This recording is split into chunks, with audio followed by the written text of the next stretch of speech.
Hi everyone, this is my Ultrasonic Projector project. It's a device that can make sound come from anywhere you point it at. I'll be showing you my journey so far and how I built it. So first I wanted to test the modulation and the highest frequency of the ESP32 using Keysight oscilloscopes, so I tested out the physical limitations. So here you can see a video showing the close-up of the ESP32 with a few other components on the board. This was the first test and I couldn't really get a good signal, it's mostly just noise. At 1 kilohertz, I was able to get this working PWM signal. It's not a perfect square wave, and I couldn't get anything that good above this. So clearly I needed a better library to ensure that I had working code. I switched libraries to Arduino audio tools to get a better modulation, and I finally got this working at 100 kilohertz. So this was the end result of the code. There's a 40 kilohertz sine wave created on the internal 8-bit DAC of the ESP32. It looks very choppy, but it should work, and it's the best solution available with an 8-bit DAC. So with the code all set up, I moved on to setting up the hardware. This is the ESP32 I was able to buy, and you can see in the bottom here there's a few pads that are all labeled. It looks pretty cool, and it's not seen that often. So a few days later, my PCBs arrived, and you can see them here. They look very clean, and I got red PCBs with a hexagonal shape from JLC PCB. I bought 5 of them, but they ended up shipping 6, so I got one extra. Here you can see some of the smaller details of the board. This is the USB-C connector area. It has a linear regulator for logic power, a couple of test points for debugging, and the USB-C pads are very small. It also has a few decoupling capacitors above and below it. So this is the smallest detail in the board. This is the BQ25713 battery charging chip. It needs a ton of components, and it's almost half the board is dedicated to this function. It charges the battery when the board is plugged in, and it supports 2-cell to 4-cell battery charging. You can see it more clearly here. It has 48 pins and is only 0.5 millimeter by 0.5 millimeter, so it's almost impossible to hand solder. I was able to get access to a microscope at Quarry Hall so I can see the finer details of the board. This is an ultrasonic sensor. And here's the battery charging IC footprint. You can see how small it is and how many pins there are. And here's the USB-C connector. Compared to the battery charger, it's much bigger, but some of the pins are underneath the connector, so I have to be careful not to bridge them. Because all the parts are so small, I had to order a stencil so that the smaller pads can be soldered using paste squeezed through the stencil. The tin lead alloy paste was applied to the stencil evenly, and then peeled up to reveal the perfect application of paste. Here you can see a time-lapse of the stenciling process, which took over 2 hours. We first took the paste out of the refrigerator to warm it up to room temperature. Then we taped down the stencil to align it perfectly. We had to be careful not to touch the paste too much because it had lead in it. We used a knife blade to apply the paste, but you should use a card or a longer applicator. We used a knife just because we had it on hand, and this is probably the main source of lead poisoning throughout the project.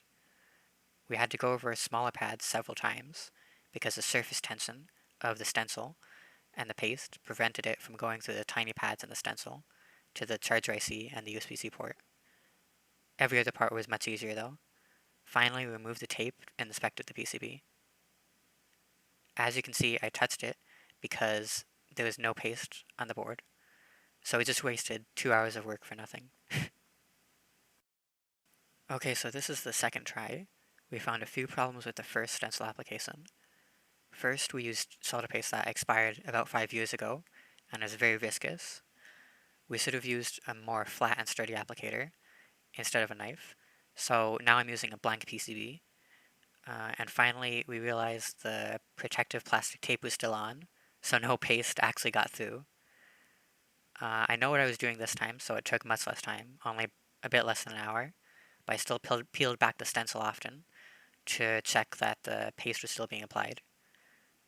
Now that we had removed the protective plastic tape, this try was much more successful. We got paste on almost all the parts that we needed to. So finally I lifted up the stencil, and you can see the PCB has enough solder paste. Some parts didn't get a good application, but they aren't crucial, and I can always go over them again with a hand soldering iron. The stencil is clear, you can see through it, meaning that the paste got applied well.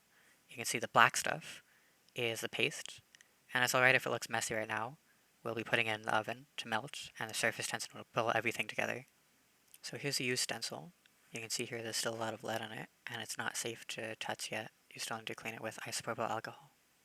So now I had a time limit to place all the components before the paste dried out and it became unusable, and that's about 2 hours after the paste is applied. So for a board this complex with about 300 components, I didn't have any time I could waste. So I can see all of these components came in a plastic bag, and in each bag there is a piece of black tape that was holding them all together. And I had to sort through all of these, which is very, very tedious. I had to check where everything should be placed on my computer and then place those parts. So RL went fairly smoothly, it was just tedious, and this entire process took about another 2 hours. And the last step was just putting everything in the oven to melt the solder paste, and the assembly was complete. So here's the part just before it goes in the oven. The oven controls the temperature so that no parts get damaged, but the paste melts completely. So this is the finished PCB with all the surface mount components soldered. Now I just have to solder the through-hole components and connectors, which is much easier. So this is the USB-C port with its through-hole support pads soldered properly. And this is the entire PCB assembled, except for the transducers. In the bottom left you can see the XT60 and JSD connectors for the battery. They're also through-hole. And on the left you can see the switch is also a through-hole. So now I just have to solder all the 91 transducers with 182 pads. So here you can see me soldering all 91 transducers. This part was much harder than I thought. I had to solder each component, so I had to place every transducer, flip over the board, and then solder it all. Eventually I got a good system going where I can flip the board using a cardboard, and I did mess up a few times, but I eventually got it all soldered. This did take me about an hour though, so it did end up being very tedious work, and in the end the array ended up not being entirely flat because the surface I was working on had a bit of a bump in it.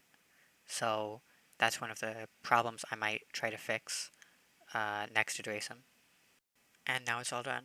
Here's the final board, and you can see each pin is sticking out a little bit, but I think the pins add to the look of the board. By now the board weighed about 3 pounds, and it's fully finished, so we can move on to debugging and getting the modulation and sine wave generation properly working. We're finally getting a sine wave of 500 hertz for a pin out. We can see if we Get a better you can see it's a square wave. View. Yep, so. And that's perfect for the modulation, so we just need to increase the frequency. Alright, so you can see if I connect it to pin 25 and ground, the oscilloscope, so the sine wave, and the peak to peak is 3.3 volts.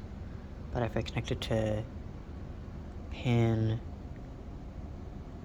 26, does this, it does a half sine wave with a peak to peak of about 1.6.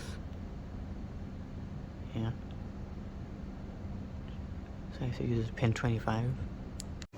Alright, so this is the first test of the device.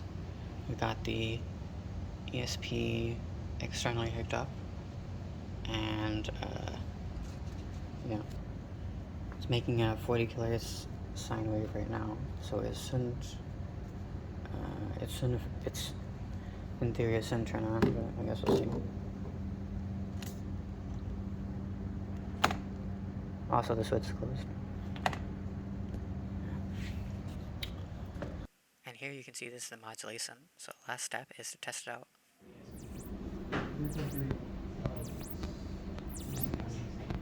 So yeah, you would be basically putting a resistor from. So as you can hear, it is running off of a 40 kilohertz sine wave, modulated with a 1 hertz sine wave, and you can actually hear the sine wave increase, flatten out, and decrease. So that's all the progress I have so far. I'm having a bit of trouble getting the modulation to project or sound like it's coming from an obstacle, which you can't really hear on the video, but I'll keep working on this. And now I'd like to thank a few people who helped me a lot and contributed to the success of this project. Firstly, there's Phil Satzman, who created the Arduino Audio Tools library. He was a big help to this project. and we use the library to help with modulation and MP3 file conversion. Then there's the UC Berkeley students and faculty who help me out a lot, specifically the hands-on PCB Engineering student instructors and the ME100 class GSIs and Professor Anwar. Lastly, there's the Jacobs Institute for Design Innovation, which allowed me to present during their Winter Design Showcase. So thanks everyone. So thanks for watching, and I'll be posting an update when I get the modulation fully working.